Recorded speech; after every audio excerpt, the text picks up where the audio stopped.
Banking, the greatest scam on earth. Thomas Jefferson said, "I believe that banking institutions are more dangerous to our liberties than standing armies. If the American people ever allow private banks to control the issue of their currency, the banks will deprive the people of all property until their children wake up homeless on the continent their fathers conquered." Jefferson's warning is already here. 40 million Americans are living on food stamps. Millions more are now homeless, living in tents, all because of one institution, the Federal Reserve System. The Federal Reserve is a group of private bankers who have stolen the money creation process from the American people. Most people still believe the Fed is an agency of the government working in our best interests. It is not. There is no greater form of evil in the world today, so let's explore the banking scam. None of us have ever been taught anything about money. The reason is to prevent us from learning the truth that money is a trick and money is a trap. When solving any crime, there's a universal truth: follow the money, but with the banking scam, follow it backwards. Where does money come from? The world's money supply is always growing. Where does all the new money keep coming from? Money comes from privately controlled global banks like the Federal Reserve System. They create money every day, which increases the world's money supply. Because all banks are either owned or controlled by private bankers, the real question is, how do private bankers create new money? And the answer is they create it out of thin air. Bankers create money out of nothing. They make it up. It is a fiction. Wow. God-like power to create something of value out of nothing. A stroke of a keyboard and money is created.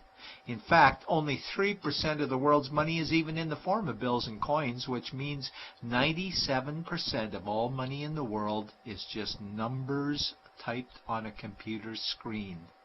This is part one of the banking scam. Money is created out of nothing. The second part of the scam is this phony money is issued as debt. What is debt exactly? Well, when you consider we work our whole lives to pay it off, you could say debt is slavery.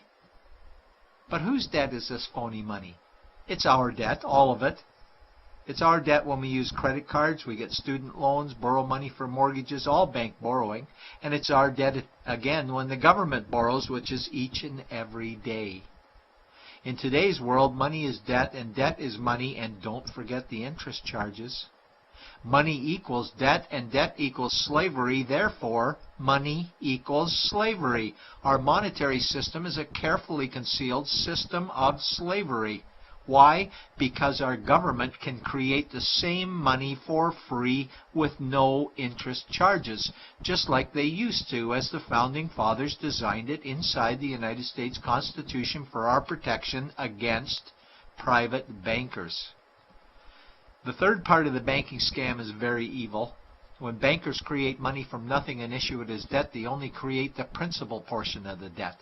They do not create the money for the future interest payments. There is not enough money in existence for all of us to make our interest payments. In fact, our money creation system is even mathematically impossible. Money issued by the banks, principal debt, does not equal the money demanded back to the banks, principal plus interest. We are forced to play a game of musical chairs to see who can make their debt repayments. This guarantees a world of bankruptcy, competition, and scarcity of money. For example, we go to the bank to borrow money for a house, let's say $100,000. The moment we sign the loan document, the bank creates the money out of thin air. A $100,000 debit gets registered for us and a $100,000 secured credit for them. Then one of two things happens. Either we give the bank 30 years of labor making house payments totaling $300,000 for the original $100,000 we borrowed, or the bank takes our house. The bankers get either our labor for life or our house, and often they get both, all from money created out of thin air and issued as debt, for money made out of nothing. This is why all the bankers end up with all the assets. The fourth part of the banking scam is inflation. People think inflation is prices and costs increase. A better answer might be the value of our money always goes down. Inflation is created every time the central banks print money, which is every day. Where does all this new money get its value? The answer is it steals its value from the existing money supply, where our savings are. Our savings are disappearing because of the new money they're printing. If money creation was in balance with goods and services, there would be no inflation. Prices would stay the same. But the reality is banks always print money, driving prices ever higher, which steals the value of our savings, making them disappear. Since the private bankers created the private Federal Reserve in 1913, the United States dollar has lost 97 cents in purchasing power. An item in 1913 that cost $100 in 2011 cost $2,230, a price increase of 2,130%. This is the banking scam. 4 parts. Private bankers create money out of nothing and charge interest on it. There is no money created for the future interest payments, and inflation steals our savings every day. In order for the banking scam to be pulled over our eyes, the bankers need help from the likes of paid-for politicians and appointed civil servants, military-industrial complex, mainstream media, multinational corporations, and the bankers' good buddies. For example, what do our banker-controlled television networks say about criminal bankers? "Oh, bankers are our saviors. Chairman is Man of the Year. He saved the world. Bankers really do deserve their bonuses. They're so smart." And what do our banker-owned G20 politicians say we need to do?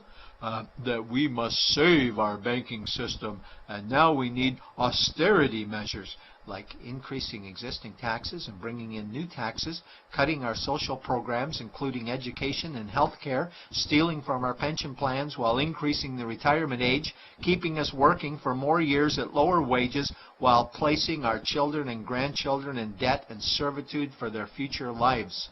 We are being lied to that we must go deeper in debt for bailouts, stimulus packages, quantitative easing, saving the too-big-to-fail banks, credit easing, currency interventions, all names that mean the same thing: more debt to us. Is it not strange that the solution to too much debt is always more debt to us? And where is all this money going? It's going to the banks and to the bankers. They are stealing our money right now. 0.1% of the world's population owns 2/3 of the world's wealth. This means that 99.99% of the world's population own less than 1/3 of the wealth, a decreasing amount because these guys are stealing it. We desperately need to wake up to the banking scam. It is time for change. To retake control of our money system, we must stop supporting the banking scam. Lincoln said the government should create all the currency and credit needed to satisfy the spending power of government and the buying power of consumers. Money will cease to be master and will then become servant of humanity. And Jefferson said the issuing power of money should be taken from the banks and restored to the people to whom it properly belongs. It's a pyramid scheme. And we, the people, are the bottom layers of the banking pyramid. Without our support, the banking scam collapses. We have to do it ourselves. Wake up, get active, wake others. Remove our money from the bank. Buy gold and silver coins. Get out of debt. Rip up your credit cards. These actions will bring down the banking scam. Only vote for politicians who support debt-free money, or run for office yourself, and turn off mainstream media to search for the truth while you still can. And support every effort to end the Federal Reserve System and all the privately owned central banks. Let's bring these criminals to justice to get our money and our countries back before it's too late.